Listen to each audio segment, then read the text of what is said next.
enough, you have to create, and it has to be better than what you were disrupting. That's a lot to do with an optimistic attitude after what we've been through. So, get ready.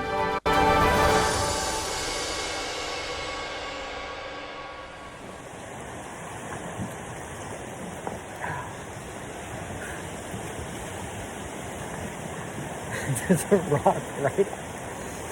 Yeah, you know where. What do you call that guy? No. What's between the ass? What is it? What the hell does that mean? No, I think runway is much more of a visual description. It's a taint. Runway. This is a taint. Runway. Hey, Lupita. Settle an argument for us. What do you call the thing between the dick and the asshole? The coffee table. Anyway, I miss the sunset, but I haven't been missing the sunset. I haven't recorded because I've been moving a lot. It's been hot. The last place had no air conditioning. The place I'm going now has no electricity and no water. It's still better because I'm going to have a view like this. It's worth it. I mean, it's still better than anything that was desired for me, and it's free. I wish I could record from there. I don't want the location to get out. I've had 5 weeks of no drama, and I'm not going back to drama. I don't want anyone. I think, I get some looks around town. It's not a very big town, but it's as much you don't fit in here as more than like, oh, I'm a stalker and I'm gonna poison you.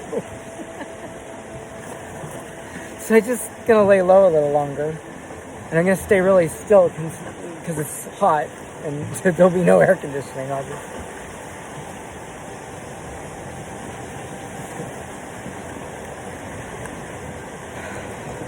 Say mi vida loca, but that's the wrong country. Although I said something similar and they understood. I don't know.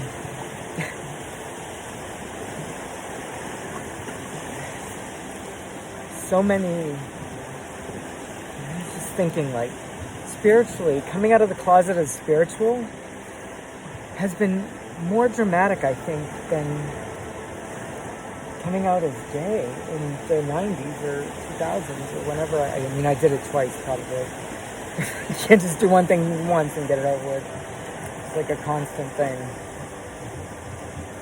Back then it was, anyway. I was thinking, like, I have always upset homophobes with my... I don't even think I'm flamboyant. It's just my inability to give a shit what they think. When they know that I know that they know, and I know they hate, it's like I subconsciously must be turning it up to cause a moment of reflection, because I wasn't even on an internship maybe a month, and somebody had brought up my sexuality in a conference meeting with like the head of corporate technology, and I felt really shitty.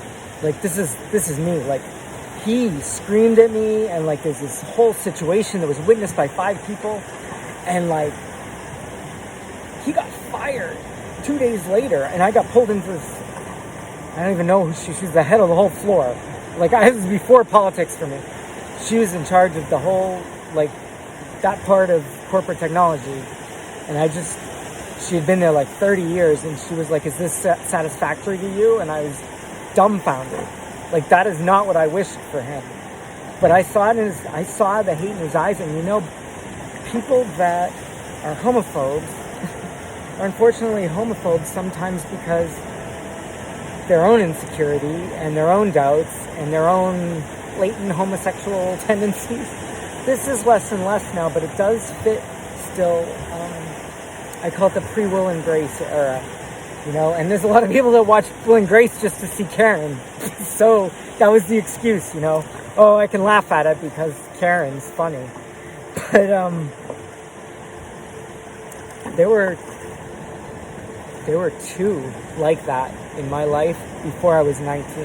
And then there was a whole fraternity, and I would get calls at night on campus, like with breakdowns, like nervous breakdowns. This is before you could tell who was calling. And some of them, just really closeted and afraid and upset. And I was the only one that was kind of like not afraid to just be. And I had to move off campus, and they even tried, like, I was negotiating, like, I was already an RA, it was like free to like live there and stuff. And I was like, they would put the security cameras on me when I worked late because like there had been vandalization, somebody was attacked. I went to get a firearm permit, and then my background check didn't work because I'm a cha-cha. My fingerprints were already in the database. It was before I knew I was a cha-cha. They brought me in for this interrogation. Do you know Michael Skippy was one of them? I'll never forget that one. I'm like, no. And I'm like almost in tears. I'm being followed at campus. I have a state police escort at night from like where I worked to my car until I drove off. Then I go to get a firearm permit, and they want to detain me because my fingerprints are already in the system or something. Like, who knows what it was. But he was serious. Like, he was not going to give it. I had to come back. He was not serious. I thought, I was like, do I need a lawyer? And I was 19, and then that caused the whole thing. I'm like, now I got to tell everybody what's going on. Because it's like layer on layer on layer. So it's always been like this. That's why the things that have happened to me just are so unbothering to me, because it's like, oh, here you are. And they don't even know that I expect them. They have always been there. They will always be there. I attract them like a moth to a flame, or a flamer. I can have a sense of humor about it. But it's your issue. It's your issue. I am here because you have an issue, and you're going to deal with it at this moment. And that's why I am unbothered and like not surprised even when it keeps happening. This is my purpose. I've known this for more than 20 years. I have so many stories. And a lot of them are not bad endings either. But when you underestimate somebody and what their journey has been, and you just take the cliche, it clearly like isn't the right answer, and what you project, we've got some level of mirroring going on, hologram, whatever they talk about, but we are one at the end. And if you imagine that at night, like, I'm going to try to start doing this, all right? I'm going to start explaining a little bit of what I think. This is not science particularly, but every time I look, like my ideas about how it works and what I've always felt and what has always existed for me is kind of backed up by the stories that are coming out and by the science, the loose science, about how our intuition, ESP, our pineal gland, how that all works. And maybe someday we'll figure it out, but there's an agenda to not figure it out. The same people that will not benefit by us all being connected and realizing how to optimize for, working together and being one and being in harmony, they don't profit from that. And that's the takeaway. Okay, when I say psychos run this planet for money, that's what I mean. The ones that get it are connected, but they're connected in a lower kind of intention, right? When many of us connect, and I can tell them, and I know who they are, and they know who I am, and you can tell just when you synchronize in person. It's a little harder, obviously, over Zoom or over the phone or not in person. And there's also people that you connect with that I don't know who they are, but I know I like them. I know I love them, and I know they love me. So it'd be interesting if we ran into each other in the physical world, how much of that, because I think it's happened, how much of that solves itself.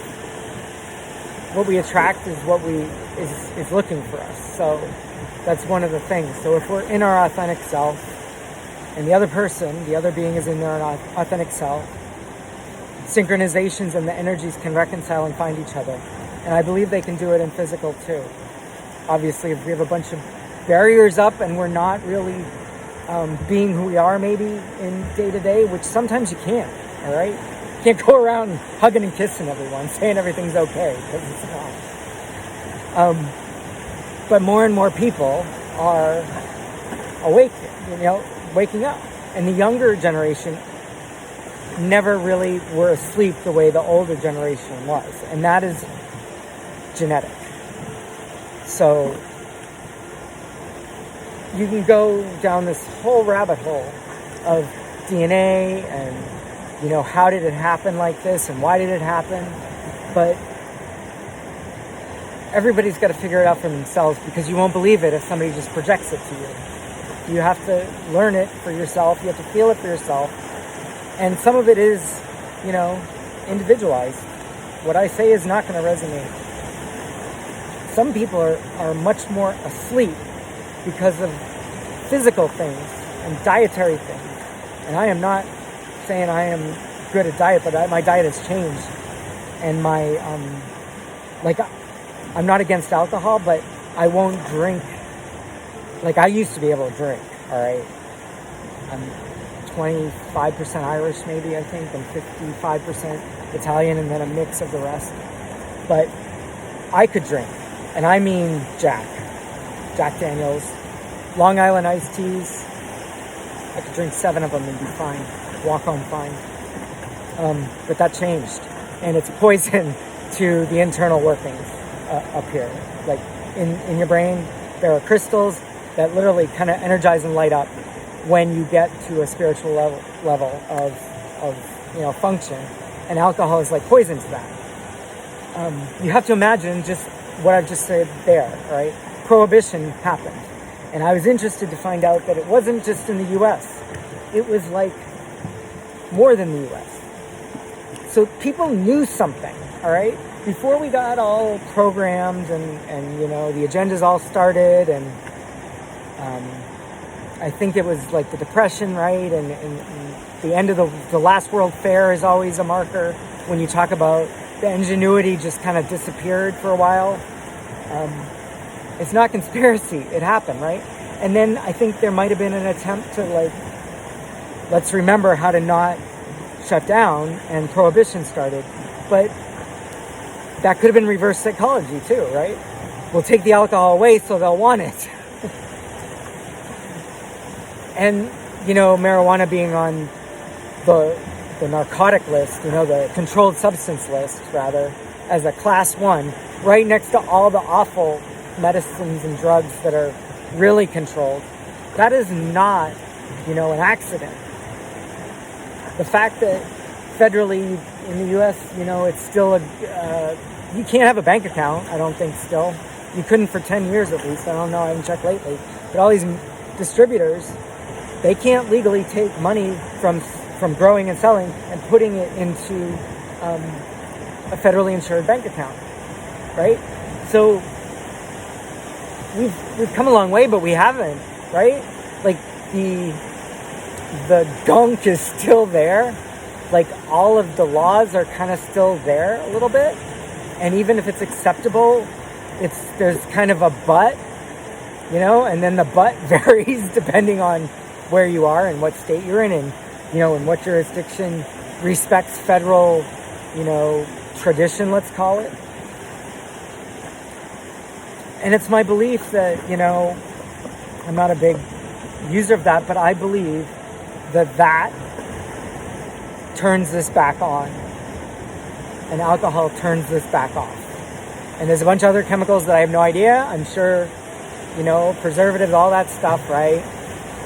No opinion, but I have come to the conclusion, just based on the control structures in our history and my experience, that you will wake yourself up with certain things that tend to be restricted or have been taken, or they have a cloudy judgment maybe with it, right?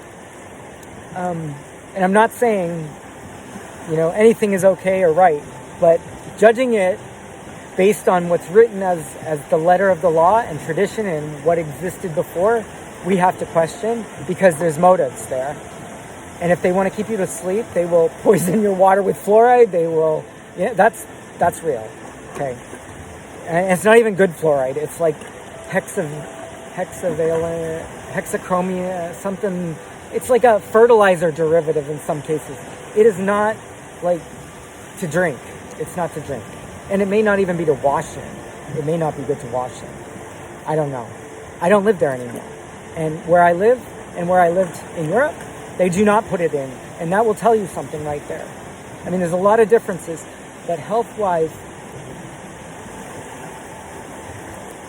the differences in lifestyle are not that different, yet the results are between the continents. And you have to ask yourself why. Why is Coke Light in Europe and in South America and Central America, even in Mexico? And why is it Diet Coke? It's not just the name. There's a different sweetener. Which one's better? I don't know. They taste different, I can tell. But now we got zero. Why are we doing zero? Where did that come from? Is there an agenda there? I have no idea. Are they trying to get us off Diet Coke for a reason? Because I seem to see that. And Coke Light has started disappearing in favor of Coke Zero, which tastes different. And yeah, we can get used to it, but why? If we aren't asking why, ever, then we're never going to know what is being impacted and inflicted on us versus our choices. Free will, informed consent, it just, what's good for me. Like, there's layers of this that we never get to experience or get to reconcile. And that's not good, because somebody's deciding for us what's acceptable and what's not. And when it comes to us waking up and being connected and living in harmony, we have to own the solution, whatever it is. And you can still choose to not do this or do this, or, but it's informed consent. You're deciding, not somebody for you, not some governor, not some not some Congress, and not, you can't have one country be awake and one be asleep because of a food additive and not know it. Okay, that's wrong, right? That's controlling the human population based on location. It's not even a pronoun problem. It's more fundamental than that.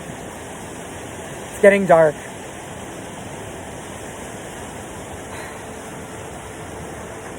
Have peace. Please invest in the process of helping to figure this out for yourself, but for all of us. Because once we are connected and functioning here, because the chakra system actually elevates above you, your energy field above you, you can not only have a better life, I think, but you can repel things that are causing problems too. It just goes away. And my haters will tell you that. They can't get in because it just goes away. Peace. Be safe. We'll get through this.